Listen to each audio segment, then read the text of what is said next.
പ്രിയമുള്ളവരെ, കഴിഞ്ഞ വെള്ളിയാഴ്ച റബ്ബ് എന്ന വിശുദ്ധ ഖുർആൻ മുന്നോട്ട് വെക്കുന്ന ശ്രേഷ്ഠമായ ഒരു പദത്തെ മുൻനിർത്തിക്കൊണ്ടുള്ള ഒരു വിശകലനമാണ് സഹോദരങ്ങളുടെ ശ്രദ്ധയിൽപ്പെടുത്തിയത്. മനുഷ്യജീവിതത്തിന്റെ ആരംഭം മുതൽ അബുൽ ബശർ ആദം അലൈഹിസ്സലാത്തു വസ്സലാമിനെ അല്ലാഹു സുബ്ഹാനഹു വ തആല സൃഷ്ടിച്ച ഘട്ടം മുതൽ ഏറ്റവും ആദ്യം പ്രയോഗിച്ച പദപ്രയോഗങ്ങളിൽ ഒന്നാണ് റബ്ബ് എന്നത്. വൈദ് അഖദ റബ്ബുക മിൻ ബനി ആദമ മിൻ ദുഹൂരിഹിം വഅശ്ഹദഹും അലാ അൻഫുസിഹിം. ആദമിനെ സൃഷ്ടിക്കുകയും ആദമിന്റെ മുതുകിൽ നിന്ന് മനുഷ്യവംശത്തിന്റെ സത്തയെ പുറത്തെടുക്കുകയും ചെയ്തതിനു ശേഷം അല്ലാഹു സുബ്ഹാനഹു വ തആലയുടെ ആദ്യത്തെ ഒരു ചോദ്യം അലസ്തു ബി റബ്ബിക്കും എന്നതായിരുന്നു. ഞാനല്ലേ നിങ്ങളുടെ റബ്ബ് എന്നതായിരുന്നു ചോദ്യം.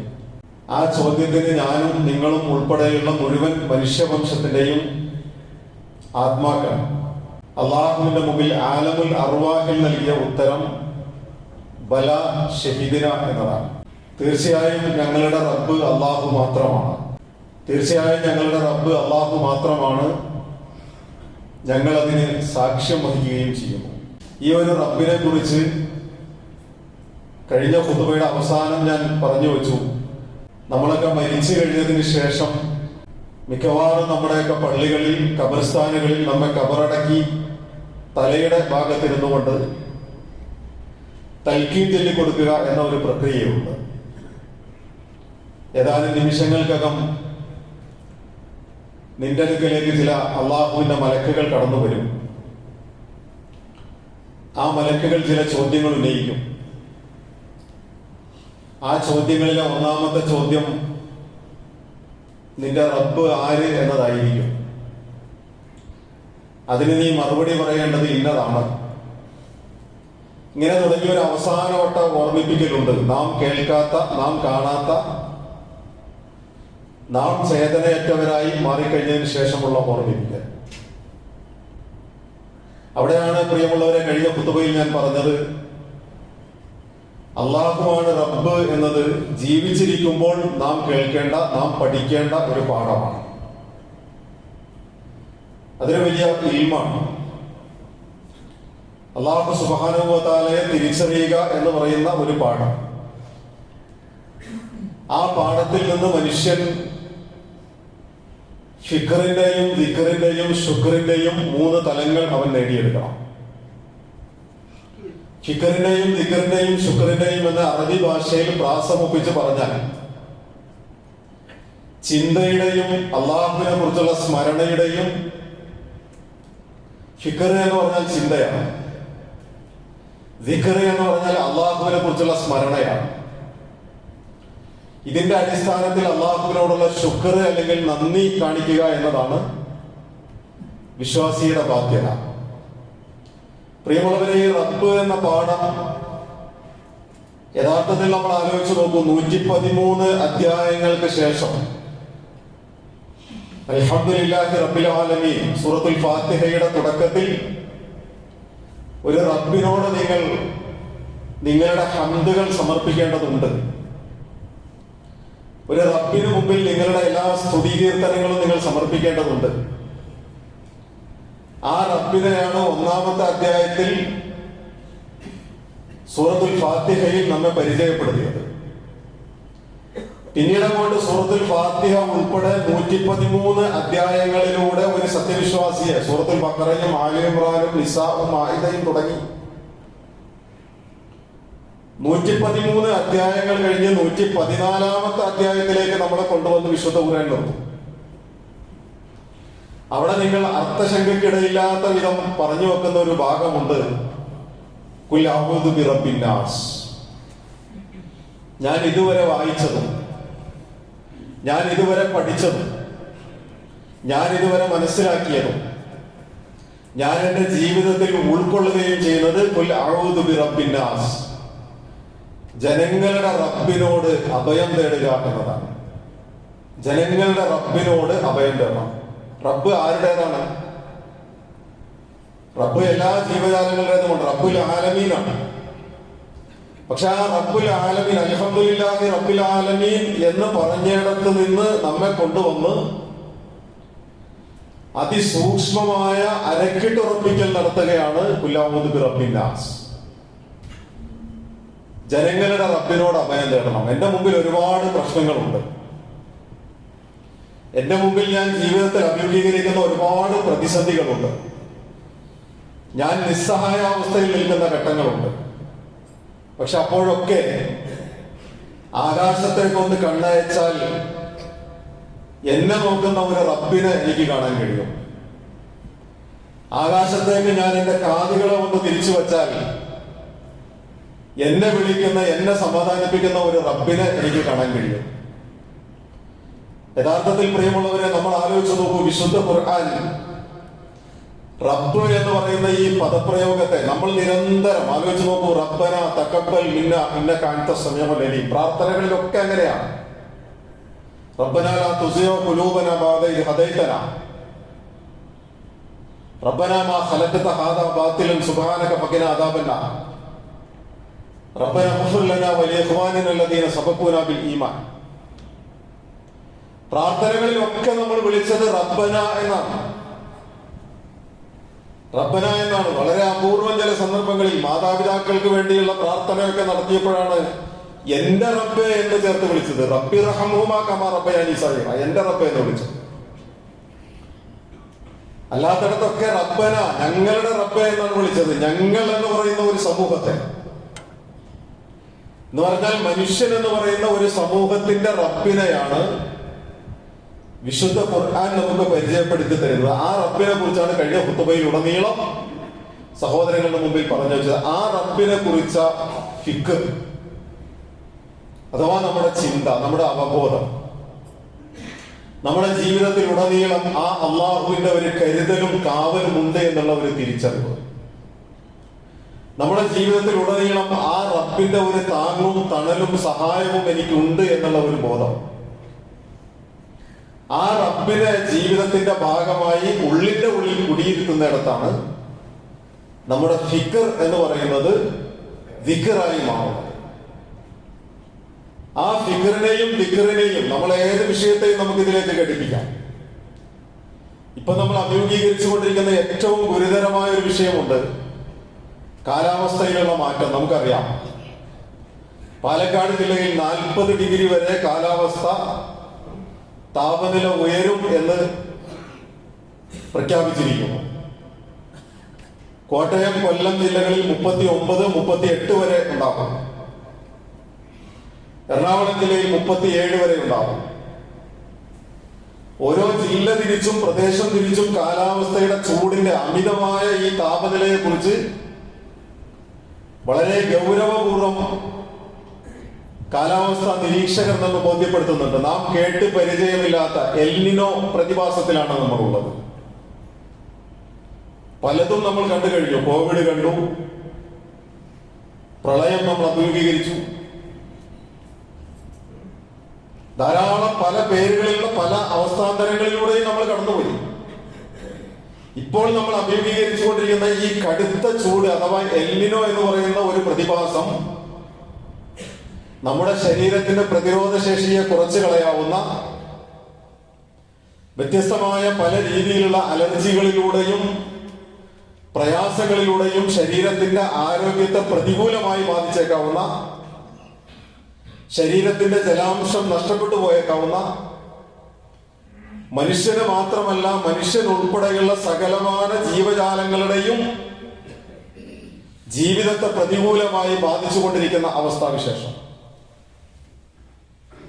ചില സംസ്ഥാനങ്ങളിൽ, ഹൈദരാബാദ് പോലുള്ള പ്രദേശങ്ങളിൽ ജല അടിയന്തരാവസ്ഥ പ്രഖ്യാപിച്ചിരിക്കുന്നു. നമുക്ക് കേട്ട് പരിചയമുള്ള പദമാണോ അത്? ജല അടിയന്തരാവസ്ഥ പ്രഖ്യാപിച്ചിരിക്കുന്നു എന്ന് പറഞ്ഞാൽ അത്യാവശ്യത്തിന് പോലും ജലം ഉപയോഗിക്കാനുള്ളത് ലഭ്യമല്ലാത്ത വിധം ശുദ്ധജലത്തിന്റെ സ്രോതസ്സുകൾ നഷ്ടപ്പെട്ടുകൊണ്ടിരിക്കുന്നു. 44-ലധികം അല്ലെങ്കിൽ 44ഓളം നദികൾ ഒഴുകുന്ന കേരളത്തിൽ നിന്നുകൊണ്ടാണ് നമ്മൾ ചൂടിനെ കുറിച്ച് ചർച്ച ചെയ്യുന്നത്. ഒരു തോർത്തുമുണ്ട് വീശിയാൽ മാറാവുന്ന ചൂടും അതേ തോർത്തുമുണ്ട് ഉപയോഗിച്ച് പുതച്ചാൽ തീരാവുന്ന തണുപ്പും എന്ന് പറയുന്ന കാലാവസ്ഥയിലൂടെ കടന്നുപോയിരുന്ന ഒരു പ്രദേശമാണ് നമ്മൾ. പക്ഷെ നമ്മളിപ്പോൾ അഭിമുഖീകരിച്ചുകൊണ്ടിരിക്കുന്ന ഈ കടുത്ത ചൂട്, പ്രിയമുള്ളവരെ, ഈ കാലാവസ്ഥയിലുള്ള മാറ്റം ഇങ്ങനെ സംഭവിക്കുമ്പോൾ യഥാർത്ഥത്തിൽ വിശുദ്ധ ഖുർആൻ ചില കാഴ്ചപ്പാടുകൾ നമ്മുടെ മുമ്പിലേക്ക് പറഞ്ഞു വെക്കുന്നുണ്ട്. ഈ പ്രപഞ്ചത്തിന്റെ ഘടനയിൽ, ഈ ഭൂമിയിൽ 70% വെള്ളമാണ്, 30% കരഭൂമിയുള്ളത്. നമുക്കറിയാം, മനുഷ്യ ശരീരത്തിന്റെയും ഘടന അങ്ങനെ തന്നെയാണ്. ഈ 70% വെള്ളമുള്ള ഈ പ്രപഞ്ചത്തിൽ അതിന്റെ 3%, 2.5% മാത്രമാണ് കുടിക്കാൻ യോഗ്യമായ ശുദ്ധജലമുള്ളത്. ആ 2.5% ആകമാനമെടുത്താൽ അതിൽ നിന്ന് 1.5% മഞ്ഞുമലകളാണ്, അല്ലെങ്കിൽ മനുഷ്യർക്ക് ഉപയോഗിക്കാൻ ലഭ്യമാകാത്ത പ്രദേശങ്ങളിലാണ്. ബാക്കി വരുന്ന വളരെ തുച്ഛം ശുദ്ധജലമാണ് യഥാർത്ഥത്തിൽ ഈ പ്രപഞ്ചത്തിലെ മുഴുവൻ മനുഷ്യരും ഉപയോഗിച്ചുകൊണ്ടിരിക്കുന്നത്, മുഴുവൻ ജീവജാലങ്ങളും ഉപയോഗിച്ചുകൊണ്ടിരിക്കുന്നത്. ആ ശുദ്ധജലത്തെ മുന്നിൽ വെച്ചുകൊണ്ട് അല്ലാഹു സുബ്ഹാനഹു വ തആല ചോദിക്കുന്ന ഒരു ചോദ്യമുണ്ട്. അഫറഅയ്തുമുൽ മാഅല്ലദീ തശ്റബൂൻ, നിങ്ങൾ കുടിച്ചുകൊണ്ടിരിക്കുന്ന വെള്ളത്തിലേക്ക് നിങ്ങളൊന്ന് നോക്കുന്നുണ്ടോ? ചോദ്യം വളരെ ലളിതമാണ്. പക്ഷെ ആ ചോദ്യത്തിന്റെ ഉത്തരം അതീവ ഗഹനമായ പഠനങ്ങളും നിരീക്ഷണങ്ങളും അറിയിക്കുന്നതാണ്. നിങ്ങൾ കുടിച്ചുകൊണ്ടിരിക്കുന്ന വെള്ളത്തിലേക്ക് നിങ്ങൾ നോക്കുന്നുണ്ടോ? നിങ്ങൾ കുളിക്കുന്നതോ പാത്രം കഴുകുന്നതോ നിങ്ങളുടെ ജീവിതത്തിന്റെ മറ്റ് അനേകായിരം ആവശ്യങ്ങൾക്ക് വേണ്ടി ഉപയോഗിച്ചുകൊണ്ടിരിക്കുന്നതോ ഒക്കെ അവിടെ നിൽക്കട്ടെ. നിങ്ങൾ നിങ്ങളുടെ ദാഹം മാറ്റാൻ വേണ്ടി കുടിക്കാൻ ഉപയോഗിച്ചുകൊണ്ടിരിക്കുന്ന ആ വെള്ളത്തിലേക്ക് നിങ്ങളൊന്ന് നോക്കൂ. ഏറ്റവും ലളിതമായി,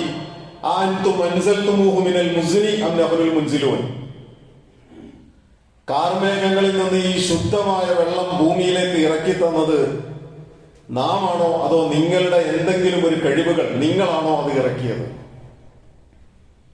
ഭൂമിയിൽ നിന്നത് കൊണ്ടുപോയപ്പോൾ ഉപ്പുവെള്ളമായിരുന്നു.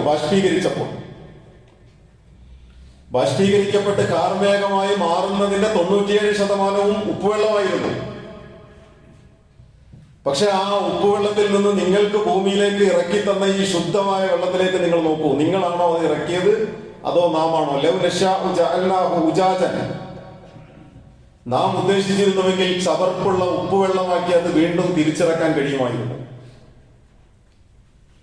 ചവർപ്പുള്ള ഉപ്പുവെള്ളമാക്കി അത് ഇറക്കാൻ കഴിയുമായിരുന്നു. ഫലൗലാ തഷ്കുറൂൻ, എന്നിട്ടും എന്തേ നിങ്ങൾ നന്ദി കാണിക്കുന്നില്ല എന്നാണ്. ഈ ഒരു കുടിവെള്ളത്തെ മാത്രം മുന്നിൽ വെച്ചിട്ട് നിങ്ങൾക്കറിയുമോ ഈ കുടിവെള്ളത്തിന്റെ നിറം എന്താണെന്ന് പറയാൻ?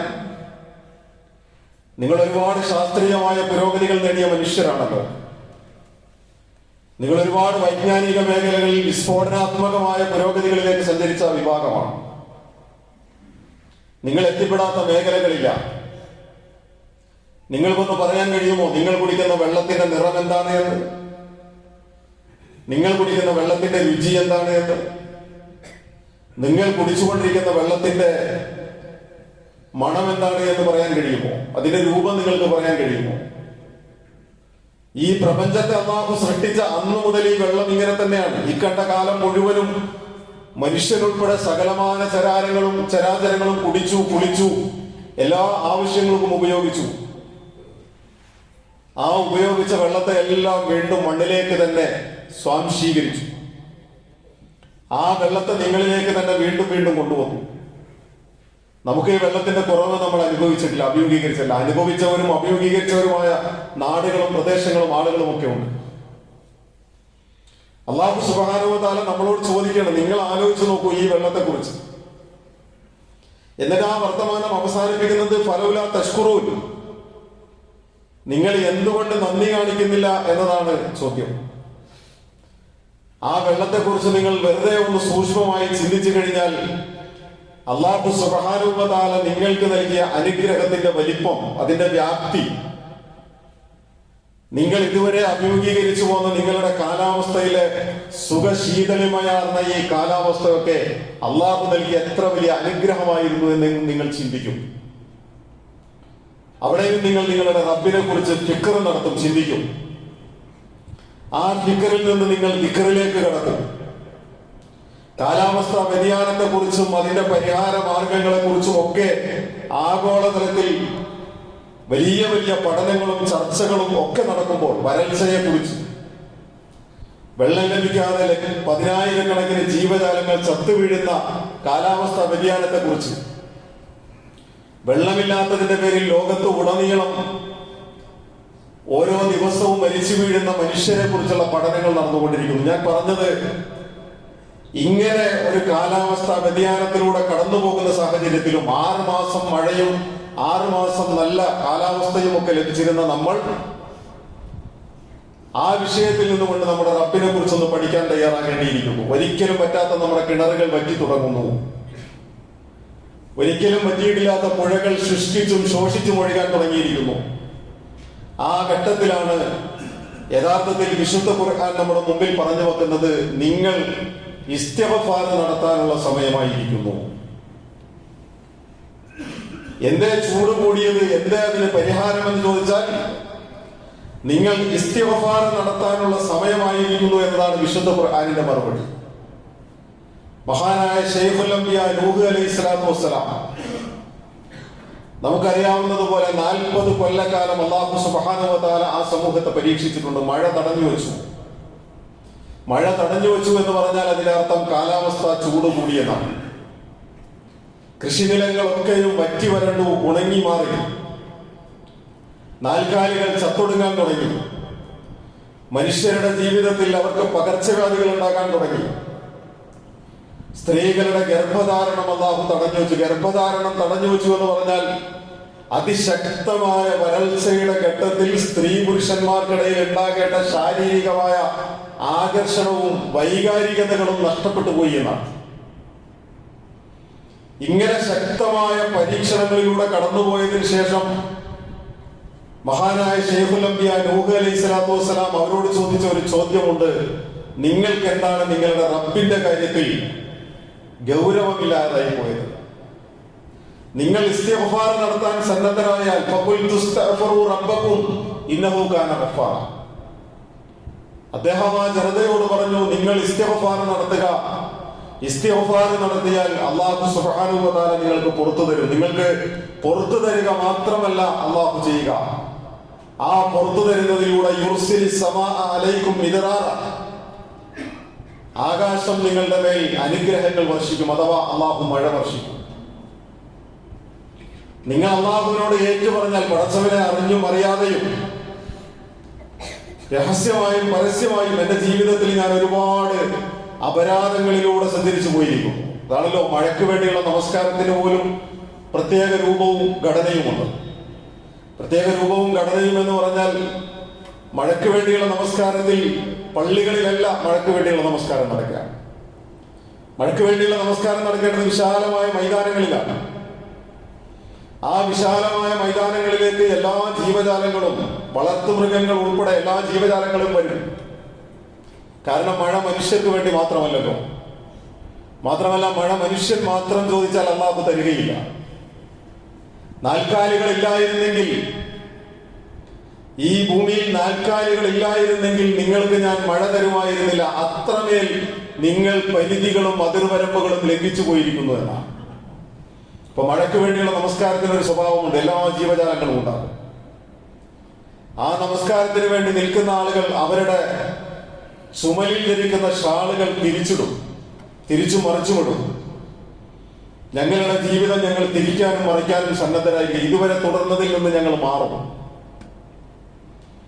അള്ളാഹുവിനോട് ഇസ്തിഗ്ഫാർ ചോദിക്കും, കൈകളിങ്ങനെ കവിഴ്ത്തി പിടിച്ചിട്ട് ചോദിച്ച് മഴ ചോദിക്കുകയാണ്. സാധാരണ കാര്യം ചോദിക്കുമ്പോൾ കൈ മലർത്തി പിടിക്കും.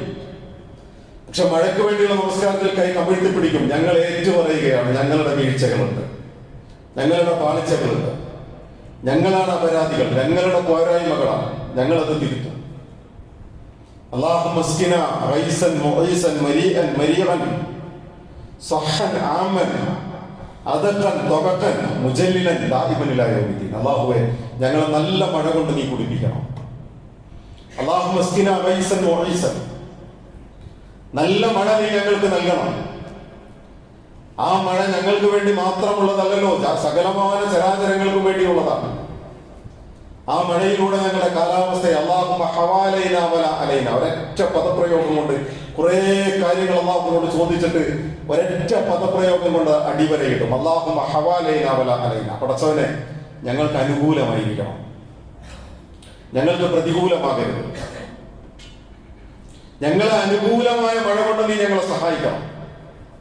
ഞാൻ പറഞ്ഞു വന്നത് മഹാനായ ശൈഖുൽ അംബിയ നൂഹ് അലൈഹി സ്വലാത്തു വസ്സലാം ജനങ്ങളോട് പറഞ്ഞ വർത്തമാനം ഉണ്ടല്ലോ, നിങ്ങൾ ഫഖുൽതു ഇസ്തഗ്ഫിറൂ റബ്ബക്കും ഇന്നഹു കാന ഗഫാറ, നിങ്ങൾ ഇസ്തിഗ്ഫാർ നടത്തുക, അവൻ നിങ്ങൾക്ക് പുറത്തു തരും. പുറത്തു തരുമെന്ന് പറഞ്ഞാൽ യുർസിലി സമാ അലൈക്കും മിദ്റാറ, ആകാശത്ത് നിന്നവൻ സമൃദ്ധമായി നിങ്ങൾക്ക് മേൽ മഴ വർഷിക്കും. വയുംദിദുകും ബി അംവാലിൻ വബനീൻ, വയുംദിദുകും അവൻ നിങ്ങളെ സഹായിക്കും. എങ്ങനെ സഹായിക്കും? ബി അംവാലിൻ, നിങ്ങളുടെ നഷ്ടപ്പെട്ടു പോയ കൃഷിയിടങ്ങളൊക്കെ അവൻ തിരിച്ചു തരും. നിങ്ങളുടെ നഷ്ടപ്പെട്ടു പോയ സാമ്പത്തിക സ്രോതസ്സുകളെല്ലാം പുനഃക്രമീകരിച്ചു തരും. വബനീൻ, നിങ്ങൾക്ക് മക്കളെയും തരും, നിങ്ങളുടെ ഗർഭധാരണം തിരിച്ചു തരും. 40 കൊല്ലമായില്ലേ നിങ്ങൾ ഗർഭം ധരിച്ചിട്ട്? 40 കൊല്ലമായില്ലേ നിങ്ങളുടെ ഇടയിലേക്ക് ഒരു പുതിയ തലമുറയുടെ ഒരു കുഞ്ഞിന്റെ കരച്ചിൽ നിങ്ങൾ കേട്ടിട്ട്, ഒരു കുഞ്ഞിന്റെ കൊഞ്ചൽ നിങ്ങൾ കേട്ടിട്ട് 40 വർഷമായി. വയുംദിദുകും ബി അംവാലിൻ വബനീൻ, നിങ്ങൾക്ക് മക്കളെ തരും, നിങ്ങൾക്ക് സന്താനങ്ങളെ തരും, സമ്പത്ത് തരും. വയജ്അൽ ലക്കും ജന്നാത്തിൻ വയജ്അൽ ലക്കും അൻഹാറ, നിങ്ങളുടെ തോട്ടങ്ങൾ തരും, നിങ്ങളുടെ നദികൾ സമൃദ്ധമായി ഒഴുകും. മഹാനായ ഉമർ ഇബ്നുൽ ഖത്താബ് റളിയല്ലാഹു അൻഹുവിന്റെ കാലത്ത് മഴയ്ക്ക് വേണ്ടിയുള്ള നമസ്കാരം നടന്നു. മഴയ്ക്ക് വേണ്ടിയുള്ള നമസ്കാരം നടന്നതിൽ ആ നമസ്കാരത്തിൽ ഉടനീളം അദ്ദേഹം പ്രാർത്ഥിച്ചത്, മഴയ്ക്ക് വേണ്ടിയുള്ള നമസ്കാരത്തിൽ നടത്തിയ ലഘുവായ പ്രഭാഷണത്തിൽ ഉടനീളം പ്രാർത്ഥിച്ചത് ഇസ്തിഗ്ഫാറാണ്, അള്ളാഹുവിനോട് പാപമോചനം തേടുകയാണ്. അവസാനം നമസ്കാരമൊക്കെ കഴിഞ്ഞ് സലാം വീട്ടി എല്ലാവരും പിരിഞ്ഞു പോകുമ്പോൾ ചില ആളുകൾക്കൊരു അമർഷം, ഇത്രയും നേരം പ്രാർത്ഥിച്ചിട്ടും ഉമറിന്റെ മഴ ചോദിക്കാതിരുന്നത്. പരസ്പരം അവരിങ്ങനെ പറഞ്ഞു, ഉമർ ഇതുവരെ മഴ ചോദിച്ചില്ലല്ലോ, മഴയ്ക്ക് വേണ്ടിയാണല്ലോ നമ്മൾ വിളിച്ചു വരുന്നത്, മഴയ്ക്ക് വേണ്ടിയാണല്ലോ നമ്മൾ നമസ്കരിച്ചത്. പക്ഷെ ഉമർ എന്തേ എന്നിട്ട് ഇതുവരെ മഴ ചോദിച്ചില്ല. ചില ആളുകൾ ആ അമർഷം ഉമർ റളിയല്ലാഹു അൻഹുവിനോട് തന്നെ രേഖപ്പെടുത്തി. അപ്പൊ ഉമർ ഇബ്നുൽ ഖത്താബ് റളിയല്ലാഹു അൻഹു ഈ സൂക്തം ഓതി കേൾപ്പിച്ചിട്ട് പറഞ്ഞു, ഈ നമസ്കാരത്തിൽ ഉടനീളം നമ്മൾ അള്ളാഹുവിനോട് ഏറ്റു പറഞ്ഞു, പശ്ചാത്തപിച്ചു. ആ പശ്ചാത്താപം എന്തിനു വേണ്ടിയാണ്? നാം ചെയ്തു പോയതിന്റെ പേരിൽ അള്ളാഹു തടഞ്ഞു വെച്ച അനുഗ്രഹങ്ങളെ റിലീസ് ചെയ്ത് തരാൻ വേണ്ടിയാണ്. അപ്പൊ അള്ളാഹുവിനോട് പശ്ചാത്തപിച്ചത് കൊണ്ട് അള്ളാഹു സുബ്ഹാനഹു വ തആല നമുക്ക് പുറത്തു തന്നാൽ അള്ളാഹു നമുക്ക് മഴയെ വർഷിപ്പിച്ച് തരും എന്ന് അദ്ദേഹം പറയുന്നത്. ഞാൻ പറഞ്ഞു വന്നത്, പ്രിയമുള്ളവരെ, നമ്മൾ കാലാവസ്ഥയുടെ മാറ്റം ഒരുപാട് സംഗതികൾ പഠിക്കാൻ കിട്ടും. എൽനിനോ എന്ന് പറയുന്നത്, നമ്മൾ പുറത്തിറങ്ങി നടക്കുന്നവരാണ്, വാഹനം ഓടിക്കുന്നവരാണ്. ചൂടുള്ള കാലാവസ്ഥയിൽ പലയിടങ്ങളിൽ നമ്മുടെ മക്കൾ, വിശേഷിച്ച് വെക്കേഷൻ സമയമാണ്. സാധാരണ വെക്കേഷൻ സമയത്ത് നമ്മൾ മിമ്പറിൽ നിന്നൊക്കെ ഉത്ബോധിപ്പിക്കാറുണ്ട്, മക്കളെ കളിക്കാൻ വിടുമ്പോൾ വെള്ളമുള്ളിടത്തൊക്കെ കളിക്കാൻ വിടുന്നിടത്ത്, അപകടം പറ്റാവുന്നിടത്തൊക്കെ നിങ്ങൾ ജാഗ്രത പുലർത്തണം എന്ന് പറയും. വേണ്ടതാണ്. കഴിഞ്ഞ ദിവസങ്ങളിലൊക്കെ പല അപകടങ്ങളെ കുറിച്ച് നമ്മൾ വായിച്ചു. അല്ലാഹു സുബ്ഹാനഹു വ തആല ഈ ചെറിയ മക്കളൊക്കെ പോയിട്ട് അപകടത്തിൽ പെടുമ്പോൾ ഉണ്ടാകുന്ന ഒരു മാനസികാവസ്ഥയുണ്ട്. പടച്ചറപ്പ മാതാപിതാക്കൾക്കൊക്കെ കരുത്ത് സഹിക്കാനുള്ള കരുത്ത് കൊടുക്കുമാറാകട്ടെ. മക്കൾ അപകടത്തിൽ പെടാം. ഇപ്പൊ വെക്കേഷൻ സമയം കൂടിയാണ്, കുട്ടികൾ കളിക്കാൻ വേണ്ടി പുറത്തിറങ്ങും. അവരുടെ കാര്യത്തിൽ നമുക്ക് ജാഗ്രത വേണം. ഈ പറഞ്ഞ കാലാവസ്ഥാ വ്യതിയാനത്തിലൂടെ സംഭവിച്ചേക്കാവുന്ന അപകടങ്ങളിൽ നിന്നൊരു കരുതൽ. നാൽക്കാലികൾ വളർത്തുന്നവരുണ്ട്, കെട്ടിയിട്ട് വളർത്തുന്നവരും അഴിച്ചുവിട്ട് വളർത്തുന്നവരുമുണ്ട്. അതിന്റെ ശരീരത്തിന് ആവശ്യമായ താപനിലയിലേക്ക് ശരീരത്തെ കൊണ്ടുവരാൻ കഴിയും വിധത്തിൽ വെള്ളം ലഭ്യമാണ് എന്ന് ഉറപ്പുവരുത്തണം. കെട്ടിയിട്ട് വളർത്തുന്നത് പ്രത്യേകിച്ച് മിണ്ടാപ്രാണികളാണ്. അവർക്ക് നമ്മളോട് ചോദിക്കാൻ കഴിയില്ല, അസ്വസ്ഥതകൾ പ്രകടിപ്പിക്കുക മാത്രം ഉണ്ടാവും. അപ്പൊ അവയ്ക്ക് വെള്ളം കിട്ടുന്നുണ്ട് എന്ന് നമ്മൾ ഉറപ്പുവരുത്തണം. അതിന്റെ കാലാവസ്ഥയിൽ ചിലപ്പോൾ നമ്മൾ വെള്ളം നനച്ചു കൊടുക്കേണ്ടി വരും. പത്രങ്ങളിലൂടെയൊക്കെ ചില നിരീക്ഷണങ്ങളും വിലയിരുത്തലുകളും നിർദ്ദേശങ്ങളും ഒക്കെ നമ്മൾ വായിക്കും. ഇത്ര മണിക്കൂർ കൂടുമ്പോൾ 3 മിനിറ്റ് വീതം വെള്ളം സ്പ്രേ ചെയ്തുകൊണ്ട് നാൽക്കാലികളെ നിങ്ങൾ സംരക്ഷിക്കണം. നമ്മൾ കേരളത്തിലാണ് ഇത് പറയുന്നത്. കേരളത്തിൽ ഇത് പറയുന്നത് മറ്റ് സംസ്ഥാനങ്ങളിൽ പലയിടത്തും ഓരോ ദിവസവും 10,000-കണക്കിന് ജീവജാലങ്ങൾ ചത്തുവീഴുന്നു എന്ന ദുരന്തം കേട്ടുകൊണ്ടാണ് ഇത് പറയുന്നത്. അപ്പൊ അതിൽ 2 വിഷയമുണ്ട്. ഒന്ന്, ഈ ജീവജാലങ്ങളെ നമ്മൾ വളർത്തുന്നു എന്നതുകൊണ്ട് അതിനോട് നമ്മൾ പാലിക്കേണ്ട മര്യാദയും കാരുണ്യവുമാണ്. പക്ഷികൾക്ക് കുടിക്കാൻ വെള്ളം ഒരുക്കി കൊടുക്കുന്നിടത്ത്, പക്ഷികൾക്കും മറ്റ് ജീവജാലങ്ങൾക്കും കുടിക്കാവുന്ന വെള്ളം കൊടുക്കുന്നിടത്ത്, മനുഷ്യർക്ക് കുടിക്കാൻ വെള്ളം കൊടുക്കുന്നിടത്ത് നമ്മുടെ കിണറുകളിൽ അല്ലാഹു സുബ്ഹാനഹു വ തആല നോക്കുകയില്ല, തിരിഞ്ഞു നോക്കൂല എന്ന് പറഞ്ഞൊരു മനുഷ്യനുണ്ട്. ആരെ കുറിച്ചാണ് പറഞ്ഞതെന്ന് ചോദിച്ചാൽ ചില പ്രത്യേക സന്ദർഭങ്ങളിൽ ചിലതിനെ കുറിച്ച് പറഞ്ഞിട്ടുണ്ട്. പക്ഷെ വളരെ ഗൗരവത്തോടു കൂടി അള്ളാഹുവിന്റെ റസൂൽ സല്ലല്ലാഹു അലൈഹി വസല്ലം പരലോകത്ത് അല്ലാഹു സുബ്ഹാനഹു വ തആല തിരിഞ്ഞു നോക്കാത്ത ഒരു മനുഷ്യനുണ്ട്. അയാൾ ആരാണ് എന്ന് ചോദിച്ചാൽ അയാളുടെ കൈവശം കുടിവെള്ളം ഉണ്ടായിരുന്നു. അയാൾക്ക് ആവശ്യമുള്ളതും അതിനേക്കാൾ കൂടുതലും ഉണ്ടായിരുന്നു. അല്ലെങ്കിൽ അയാളുടെ കൈവശമുള്ള കുടിവെള്ളത്തിൽ നിന്ന് മറ്റൊരാൾക്ക് പങ്കുവെക്കാതെ പിശുക്കിക്കൊണ്ട് നടന്ന മനുഷ്യൻ. ആ വെള്ളം അയാളുടെ സ്വന്തമല്ലല്ലോ. അതല്ലോ വെള്ളത്തിന് നിങ്ങൾ അവകാശവാദം ഉന്നയിക്കരുത് എന്ന് പറഞ്ഞു. ലോകത്തെ ഏറ്റവും ആദ്യത്തെ ഒരു പ്രഖ്യാപനം ഉണ്ടാകുന്നത് സംസം വെള്ളത്തെ കുറിച്ച്. സംസം രൂപപ്പെട്ട ആ സന്ദർഭത്തിൽ അതിലൂടെ കടന്നു വന്ന ആളുകൾ ഹാജറ ബീവിയോട് ചോദിച്ചല്ലോ, ഞങ്ങൾ വെള്ളം ശേഖരിച്ചോട്ടെ എന്ന് ചോദിച്ചപ്പോ ഹാജറ ബീവി അന്ന് കൊടുത്ത നിർദ്ദേശമാണെന്ത്?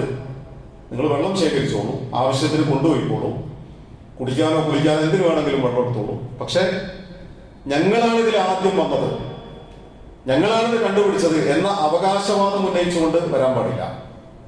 വെള്ളം വിൽപ്പന നടത്താനും പാടില്ല. ഇത് കൊണ്ടുപോയിട്ട് വിൽപ്പന നടത്തി പൈസ വാങ്ങാൻ. രണ്ട് നിർദ്ദേശമാണ് അന്ന് ഹാജറ ബീവി വെച്ചുകൊണ്ട് ലോകാവസാനം വരെ നിലനിൽക്കാനുള്ള നിർദ്ദേശമാണ്. ഞാൻ പറഞ്ഞത് ഇന്ന് ഹജ്ജിനും ഉംറയ്ക്കൊക്കെ പോകുന്ന ആളുകൾ സംസം വില കൊടുത്ത് വാങ്ങും. അത് വെള്ളത്തിന്റെ വിലയല്ല, അത് ബോട്ടിൽ ചെയ്യുന്നതിന്റെ പാക്കിങ്ങിന്റെ ഒക്കെ വിലയാണ്. ചില ആളുകൾക്ക് സംശയമുള്ളതുകൊണ്ടാണ് ഞാൻ സാന്ദർഭികമായിട്ട് ഞാൻ പറഞ്ഞത്. അല്ലാഹു സുബ്ഹാനഹു വ തആല നമുക്ക് നൽകുന്ന അനുഗ്രഹങ്ങൾ, ആ അനുഗ്രഹങ്ങളിൽ ഏറ്റവും പ്രധാനപ്പെട്ട ഒന്നാണ് ഈ വെള്ളം. ആകെ ഈ ഭൂമിയിലുള്ള വെള്ളത്തിന്റെ മൊത്തം ഭൂമിയുടെ 70% വെള്ളമായിരിക്കും. അതിൽ കേവലം 3% താഴെ മാത്രം കുടിക്കാൻ പാകത്തിലുള്ള വെള്ളം ഉണ്ടാവുകയും ആ 3% എന്ന് പറയുന്നതിന്റെ മൊത്തത്തിലെടുത്താൽ അതിന്റെ 1.5% അല്ലെങ്കിൽ അതിന്റെ പകുതിയിൽ കൂടുതൽ വരുന്നത് മഞ്ഞുമലകളിലും ഉപയോഗിക്കാൻ പറ്റാത്ത ഇടങ്ങളിലും ഒക്കെ ആയിട്ടാണ്. ആകെ ഉപയോഗിക്കാൻ പറ്റുന്ന കുറച്ച് വെള്ളമുള്ള ആ വെള്ളമാണ് അല്ലാഹു നമുക്ക് നൽകിയത്. ആ വെള്ളത്തിന്റെ കാര്യത്തിൽ അതാണല്ലോ, നിങ്ങൾ നദിയിൽ നിന്ന് ഉദു എടുത്താൽ പോലും 3 പ്രാവശ്യം കഴിയാൻ മതി, നിങ്ങൾ ദൂർത്ത് കാണിക്കരുതെന്ന് പറഞ്ഞു റസൂൽ സല്ലല്ലാഹു അലൈഹി വസല്ലം.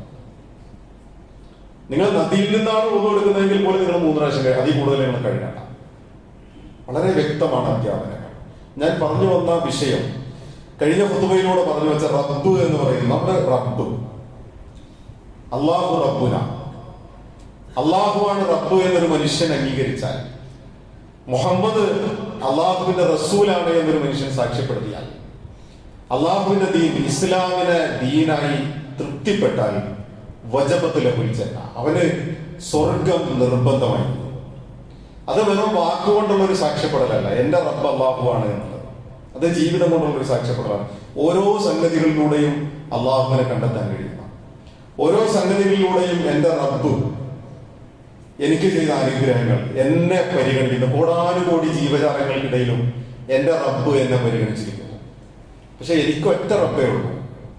ആ ഒരൊറ്റ റബ്ബിനെ പരിഗണിക്കാൻ ഞാൻ മറന്നു പോകുന്നു എന്ന് വന്നാൽ പ്രിയമുള്ളവരെ, നമ്മൾ പരാജയമാണ്.